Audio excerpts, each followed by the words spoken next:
Hola, ¿cómo están? Soy Galo Reoso, director del Colegio Santa María Marianistas, aquí en Lima, Perú. Recibí el encargo de Gustavo Magdalena y de Clamaret para compartir con ustedes algunas de las experiencias que hemos vivido en este año tan retador y que sigue siéndolo, el 2021 también, como lo fue el 2020, para todos nosotros.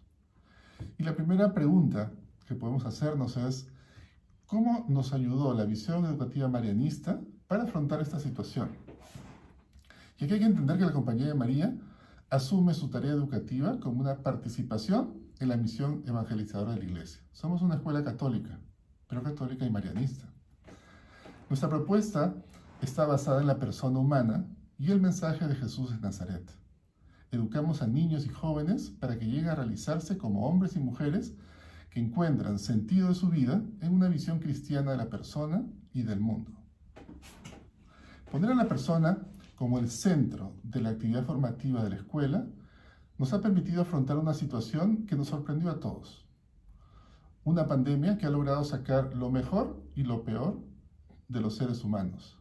Una crisis que ha puesto a prueba, entre otras muchas cosas, lo que entendemos por educación. Hemos comprobado hoy más que nunca que gestionar las emociones es una tarea fundamental. Para poder manejar y gestionar las emociones de nuestros estudiantes, es claro que debemos empezar por nosotros mismos. Gestionar las emociones de manera inteligente significa canalizarlas para mantener el equilibrio y la armonía. Gracias a ello logramos ser una fuerza positiva para nosotros mismos y para todos los que nos rodean, y evitamos que nuestro mundo emocional nos quite energía vital. Cuando nuestras emociones logran mantenerse en equilibrio, somos más productivos, más creativos y finalmente, y lo más importante, somos más felices.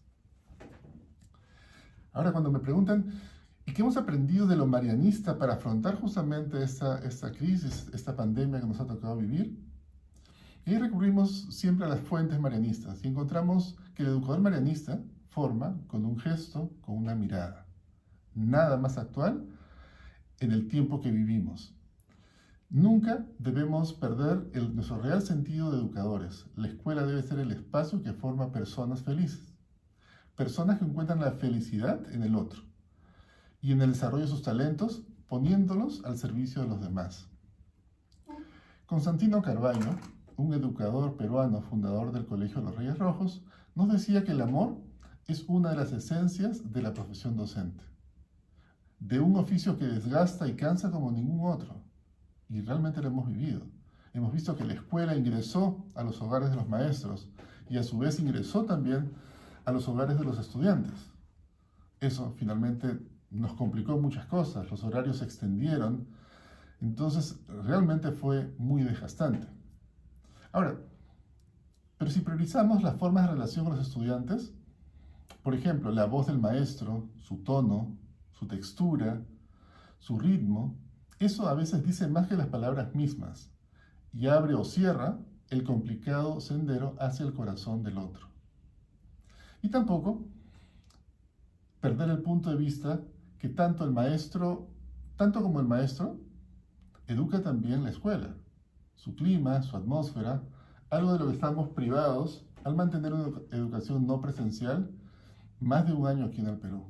Eso es algo que está finalmente afectando, y lo vamos a ver al final de esta presentación, afectando a los chicos, en el caso nuestro, a los chicos que son varones, que están entre los 10 y los 17 años.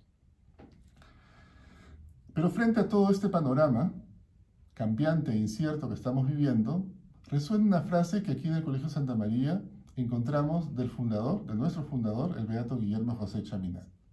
No se rompan la cabeza, dejen actuar al corazón.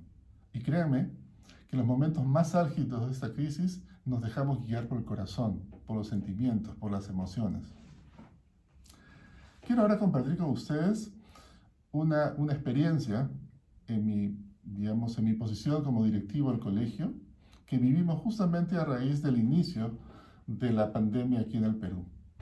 Hace un año, un miércoles 11 de marzo del 2020, se suspendieron las clases presenciales en todos los colegios del Perú. Una primera suspensión de solamente 15 días. Sin embargo, es una situación que fue extendiéndose hasta el día de hoy. mantenemos, y somos uno de los pocos países, creo, en el mundo, que mantiene una educación no presencial tan prolongada. O sea, no hemos tenido ningún periodo en estos más de 365 días de asistencia al colegio. Entonces, recuerdo los días 12 y 13 de marzo, ¿no? Jueves y viernes, ¿no? Convoqué a los maestros, a los profesores aquí al colegio. Inmediatamente empezamos a trabajar una plataforma de educación no presencial que inmediatamente se activó el mismo lunes 16 de marzo. Esta primera suspensión, digamos, que fue solo 15 días, como digo, se extendió mucho tiempo más.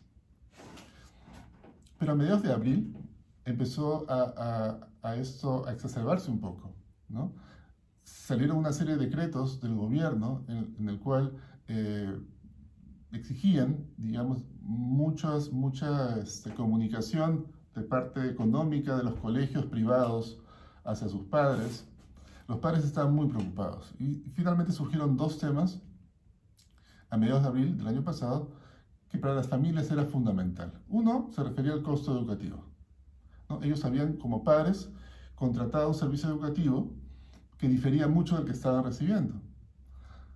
Ellos empezaron, las clases aquí empiezan el 1 de marzo, empezaron el 1 de marzo y ya al 12, como les mencionaba, ya no había clases presenciales.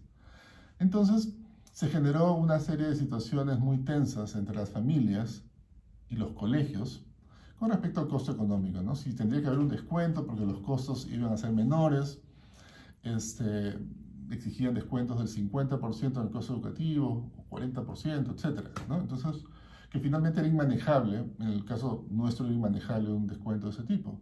Pero nosotros dimos un paso adelante, y que era convocarlos a los padres de familia, revisar con ellos nuestra estructura de costos, revisar con ellos de manera transparente realmente lo que el colegio les podía ofrecer y cuál sería ese verdadero costo educativo del que ellos esperaban, ¿no? Por supuesto que no fue fácil, pero finalmente se fue logrando. Pero la clave es que les hicimos ver que teníamos que trabajar en equipo, del mismo lado. O sea, si queríamos tener éxito en esta propuesta, teníamos que trabajar juntos. El segundo tema de preocupación para los padres fue el tener en casa un horario similar a la permanencia en el colegio. Es decir, empezar 8 de la mañana o 7:50 y terminar a las 3:30 de la tarde, ¿no? Nosotros analizamos mucho esa situación. Los padres querían clases sincrónicas, en vivo, permanentemente, como si estuvieran realmente en el colegio. Y eso era sumamente desgastante para todos, tanto para los chicos como para los docentes. O sea, era exponer horas frente a una pantalla tanto a los estudiantes como a los profesores. Entonces nosotros giramos un poco eso justamente pensando en esta visión marianista que teníamos o tenemos de la educación y de la formación de los estudiantes. Entonces, teníamos claro que en un primer momento lo que los estudiantes requerían era ser escuchados, atención. Había en esos momentos mucha incertidumbre y le pusimos mucha atención a las horas de tutoría, incrementamos las horas de tutoría, pusimos más horas de orientación, reducimos también las horas académicas, si ustedes quieren. Y esto inicialmente creó un impacto no tan positivo en los padres de familia, ¿no? Porque como nos comparaban con otros colegios, nos comparaban con colegios que tenían pues horarios completos. Pero el colegio se mantuvo firme en su propuesta formativa. Es decir, la persona es el centro de la acción formativa y más allá de temas académicos que evidentemente son importantes, estaba la persona. Estaba la comunicación, estaba el escucharlos, estaba en que los chicos puedan expresar qué cosas sentían. Entonces, para esto sí tuvimos un aliado muy potente, que fue la Asociación de Padres de Familia, que tuvo una actuación importantísima. Nosotros también, y gracias a Marco Rivas, que es nuestro director académico, se hizo un video motivador, sobre todo al inicio, que quiero compartirlo con ustedes también. Les voy a mandar con Gustavo también el link.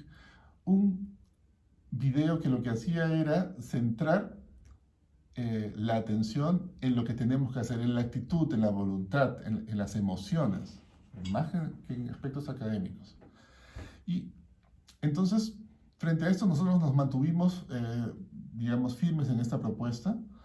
Y esto, conforme fue pasando el año, hicimos evaluaciones permanentes a toda la comunidad educativa, recibimos retroalimentación de los estudiantes, de sus profesores, de los padres de familia, y poco a poco, y la propuesta se fue ajustando, no fue la misma propuesta con la que empezamos en marzo 16, sino que se fue ajustando.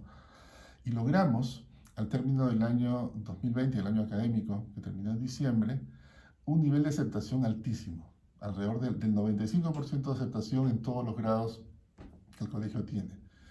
Y eso fue, creo yo, la clave del éxito en este primer año, que fue el año pasado, de esta situación, fue justamente no desviarnos justamente de lo que creíamos, de poner a la persona en el centro. Y eso creo que fue una clave del éxito. Otro elemento clave en esta situación que vivimos fue, definitivamente, y fueron nuestros maestros. Lo que hicimos inicialmente fue, ¿qué necesitaban los maestros? Necesitaban tranquilidad. O sea, necesitaban ellos saber que, por ejemplo, algo básico como puede ser su remuneración iba a ser, digamos, respetada, el colegio iba a ser, y lo hizo malabares para cumplir estrictamente con los pagos o sea, eso no debería ser un elemento de preocupación del docente. O sea, le daba tranquilidad económica.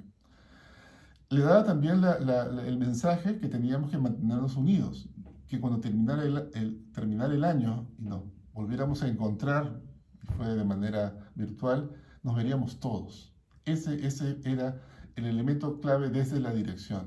Y que estábamos en esa vocación, esa dirección entendida como servicio, estábamos para ayudarlos, para comunicarnos permanentemente.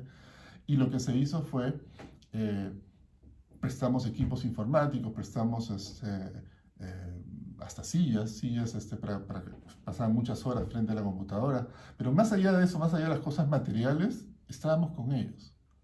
Estábamos permanentemente comunicados. Si alguno de ellos caía contagiado por el COVID, había inmediatamente una actuación de todos.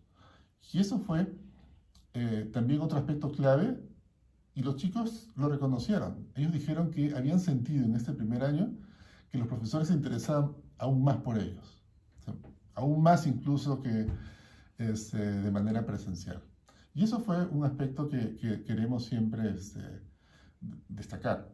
Y otro es la creatividad. O sea, realmente el colegio siguió funcionando casi de la misma manera que hubiese sido de manera virtual. O sea, tuvimos asambleas, tuvimos misas, tuvimos jornadas, tuvimos retiros, celebraciones eucarísticas, Semana Santa, el Día del Padre, el Día de la Madre, el Día del Colegio. Se hicieron obras de teatro, hicimos visitas virtuales, se impulsó la creación literaria, revistas. Entonces hubo mucha actividad. Y eso no se perdió. Entonces la esencia del colegio se mantuvo. Y termino contándoles también que otro elemento importante también en una escuela es, por ejemplo, nuestro personal de mantenimiento, que hay algo importante.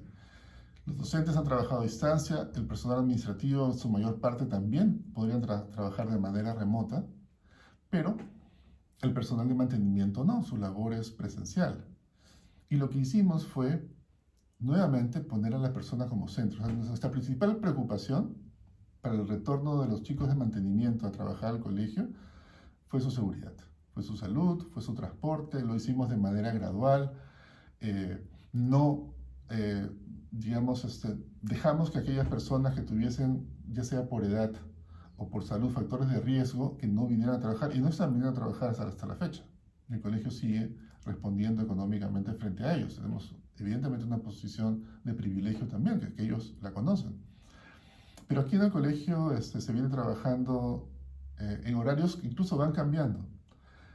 Pasamos de repente de una zona de riesgo moderado a riesgo muy alto, a riesgo extremo, que estamos ingresando ahora, y los horarios de los chicos de mantenimiento se van adaptando también. O sea, de tal manera que no encuentren, por ejemplo, ellos se movilizan en transporte público, que no encuentren, por ejemplo, ellos demasiadas personas en el transporte público, etc. Entonces cuidamos todo eso.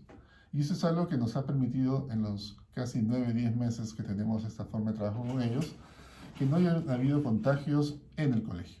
O sea, sí hemos tenido y sí mantenemos una un monitoreo, digamos, de los casos, normalmente casos que se han presentado en los hogares de los trabajadores, pero no aquí en el colegio.